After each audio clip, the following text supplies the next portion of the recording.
കോഴിക്കോടൻ കടലോരം സാക്ഷിയായി VKR സ്നേഹത്തിൻ കൂട്ടായ്മയായി നോമ്പുതുറ സന്ധ്യയിലൊന്നായി നാം ഇന്നമൽ മുഹ്മിനൂന ഇഖ്വാ.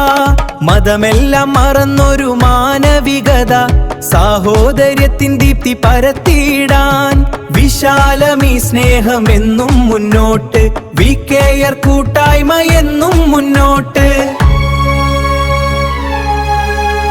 കോഴിക്കോടൻ തീരത്ത് സ്നേഹത്തിൻ സന്ദേശം VKR കൂട്ടായ്മ മാനവികതൻ ഭാവം നോമ്പുതുറ സന്ധ്യയിൽ ഒന്നായി ചേർന്നിടാം ഇന്നമൽ മുഹ്മിനൂന ഇഖ്വ സാഹോദര്യ ഗീതം. മതമേതെന്നില്ല ജാതിയുമില്ല മനുഷ്യരായി നമ്മൾ ഒന്നായി മുന്നോട്ട് വിശാലമീ കടൽ പോലെ സ്നേഹം നിറയട്ടെ VKR കൂട്ടായ്മ എന്നും മുന്നോട്ട്.